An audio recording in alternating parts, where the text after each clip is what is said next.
Argentina. Bien, vamos a saludar al infectólogo Pedro Can. Doctor, gracias por atendernos. Estamos con Luciana Rubinska, soy Adrián Salonia. Buenas tardes, ¿cómo está?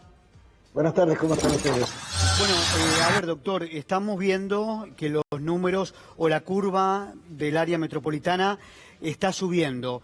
¿Esto que está sucediendo es correspondiente a lo que ha pasado en los últimos 10 días en el área metropolitana, en la ciudad de Buenos Aires y en el conurbano? Sí, en realidad lo que estamos viendo es, como bien dice usted, lo que ha ocurrido en los últimos 10 a 14 días. Por lo tanto, no tiene nada que ver con la apertura que se dispuso este fin de semana, cuyos efectos los vamos a ver a su vez dentro de 10 a 14 días.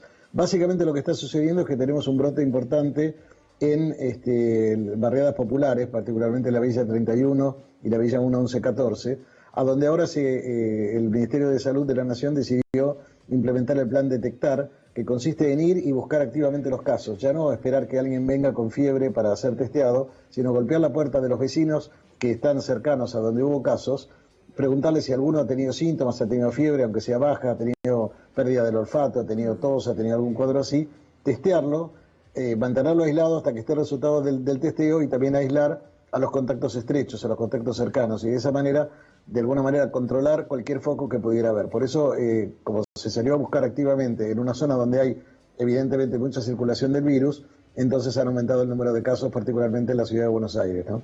Pedro, lo saluda Luciana Rubinska, siempre el placer, por supuesto, de escucharlo, que no es el presidente de la Nación, sino que es un infectólogo de muchísimo prestigio y renombre y que está trabajando diariamente de manera conjunta con el Ministerio de Salud. Le quería consultar si este crecimiento, por la explicación que recién daba de los números de casos, habla de una curva que se está disparando o es demasiado decir eso con los números de los últimos 3 días.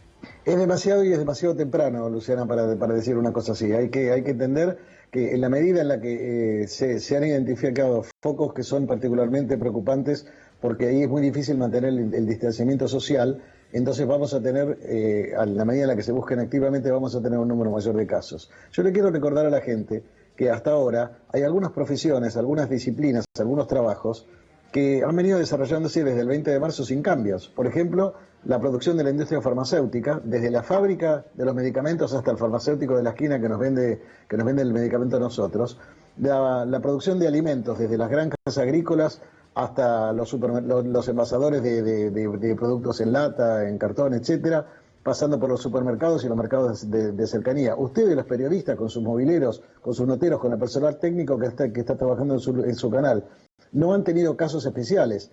El otro día el vicejefe de gobierno, el doctor Santilli, me decía que de 28.000 policías que tiene la ciudad de Buenos Aires, hay solamente 4 casos con COVID-19, y estos policías están en la calle todo el tiempo. ¿Qué quiero decir con esto? Que no es un problema de abrir actividades lo que nos va a generar la situación, sino de no cumplir con los requisitos que tenemos que cumplir. Los casos que estamos teniendo ahora son básicamente casos que se concentran, digamos, en los lugares que son más críticos para mantener distanciamiento. Y se los paso a listar. Las barriadas populares, por supuesto, los geriátricos, las cárceles es otro lugar que tenemos que tener mucho bajo observación, los paradores, donde se aloja gente que está en situación de calle, por ejemplo, del parador de Retiro, una cantidad importante de casos, y también, por supuesto, el personal de salud que está expuesto por razones profesionales. En esos 5 grupos tenemos que mirar con especial atención, y al mismo tiempo tenemos que ver si aparecen casos en la comunidad que no están en estos 5 grupos, cosa que sería mucho más preocupante. No porque no nos preocupen estos 5 grupos, por supuesto que nos preocupan, pero allí los tenemos de alguna manera más identificados y podemos hacer acciones más focalizadas, cosa que es más difícil con la población general. Doctor, a ver, sigo haciendo hincapié en lo que usted está mencionando. Lo que ha ocurrido, ¿no? Las últimas 23 muertes en las últimas 24 horas, ¿es un parámetro dentro de todo manejable? ¿Se vienen días críticos en la Argentina? A ver, que es manejable, digamos, con la salvedad de que 23 muertos son 23 familias que han perdido un ser querido y por lo tanto, ¿hasta dónde se puede manejar eso? Lo que le quiero decir es que el último número que tenemos de ocupación de camas de terapia intensiva estaban alrededor de 150 camas ocupadas por casos de COVID-19. Puede faltar algún dato, alguna provincia que se haya se haya demorado en mandar alguna información, pero no creo que sea mucho más que eso. De modo que por el momento nosotros tenemos un sistema de salud robusto que está fortalecido por todo este tiempo, y si para algo sirvió la cuarentena, que sirvió para muchas cosas, pero para algo fundamental que sirvió es para fortalecer el sistema de salud. Tenemos más camas de terapia intensiva, tenemos más respiradores, tenemos más camas de internación general, tenemos camas preparadas para alojar gente que no necesita estar en un hospital.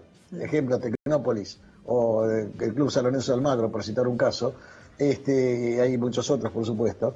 Tenemos un personal más entrenado que aprendió a manejarse con pacientes con COVID-19, todos tuvimos que aprenderlo. Tenemos además gente que se está entrenando para manejar respiradores, porque si tenemos más respiradores, pero no tenemos más terapistas que no se forman de un día para otro, tampoco nos va a servir tener más respiradores. Entonces hay residentes de otras especialidades que están siendo entrenados para manejar respiradores. Es decir, que nos estamos preparando para una situación mucho más grave, que no necesariamente tiene que ocurrir. Cuando usted sacó el seguro de su auto para asegurarlo contra robo e incendio, usted no lo hizo con la esperanza de que el auto efectivamente se lo roben o se lo quemen. Pero si llega a suceder, usted tiene que estar preparado.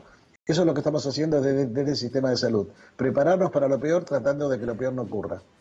Pedro, por supuesto que en un territorio que por momentos se generan muchas incertidumbres y pocas precisiones, pero sí prevenciones, ¿se puede esperar el pico dentro de 2 o 3 semanas? ¿Al menos ese escenario maneja hoy el gobierno nacional? Luciana, me van a seguir preguntando esto y yo le voy a seguir contestando lo mismo. No se puede predecir cuándo va a ser el pico, porque además tenemos que definir qué es el pico. El pico es el día en el cual el número mayor de casos se juntó en un solo día y a partir de ahí empieza a bajar. Ahora, el pico puede ser el pico de un tamaño del Monte Everest, o puede ser un pico del tamaño del Uritorco en Córdoba o una pequeña sierra de Tandil, no lo sabemos. Entonces, no sabemos cuándo va a venir ni sabemos qué magnitud va a tener. Y no necesariamente el pico tiene que ser un escándalo. Si nosotros logramos que más o menos, digamos, la elevación de casos que va a ocurrir, sin duda que va a ocurrir, vaya siendo progresiva, que no crezca de una manera desmesurada, se va a establecer en algún momento un número máximo y tendrá una meseta y luego irá bajando. Y por ahí lo vamos a pasar por alto como fenómeno que salga en la tapa de los diarios. Usted lo decía, ¿no, doctor? Este virus que tiene 3 meses de historia, el libreto se escribe arriba del escenario, poco se sabe. Yo quiero hacer hincapié en relación a cuánto vive el virus en la superficie. Supongamos, a ver, yo tengo COVID-19 y agarro un papel y lo arrojo al cesto de basura. ¿El recolector de residuos puede contagiarse? Primero que el recolector de residuos trabaja con guantes, empecemos por ahí. En segundo lugar, la supervivencia del virus en superficie fuera del organismo humano es muy limitada. En condiciones experimentales de laboratorio, hay virus que se ha podido rescatar virus viable a las 3 horas, a las 4 horas, etcétera. Pero eso es en condiciones de laboratorio. Eso depende de la luz, depende digamos, de que haya corriente de viento o no, de la humedad, de la temperatura exterior. Hay montones de factores. La gente no tiene que perder de vista. A mí me hace acordar, ¿sabe qué? Una cosa que me pasaba mucho cuando empezábamos a hablar del virus HIV, que la gente decía, yo me puedo contagiar si, por ejemplo, el peluquero, cuando me va a cortar el pelo, justo le cortó el pelo a una persona y resulta que había una gotita de sangre y me viene a cortar el pelo a mí. Y decimos, no, miren, la transmisión del HIV es conocida, es por transmisión sexual básicamente y eventualmente por transmisión sanguínea, pero nadie se contagió por ir a cortarse el pelo a la peluquería. No hay ninguna persona que se vaya a contagiar porque alguien tiró un papel o una hoja o lo que fuera que tenga ese material. Básicamente, ¿por qué? Porque si yo me lavo las manos y no me llevo las manos a la cara, no me toco los ojos, la nariz o la boca, no hay forma que a mí me entre, porque por la piel tampoco entra el virus. Yo puedo en este momento tocar la mesa frente a la cual estoy sentado y puede estar totalmente contaminada, que si yo no me llevo las manos a la cara, no me va a pasar nada. ¿Qué tengo que hacer? Terminar esta conversación, lavarme las manos y sobre todo no llevarme las manos a la cara y mantener la distancia del 1,5 metros imprescindible, necesaria en todas las circunstancias. El distanciamiento social es la clave para controlar esta epidemia. Hoy se abren algunos comercios en la ciudad de Buenos Aires, bienvenido sea, pero para ir a los comercios tiene que entrar una persona cada 15 metros cuadrados, contando también al vendedor, por supuesto. Las personas que tengan que esperar lo harán con 1,5 metros de distancia, con el tapabocas puesto, y de esta manera no tenemos por qué correr un riesgo incrementado. Doctor, muchas gracias por atendernos, muy amable.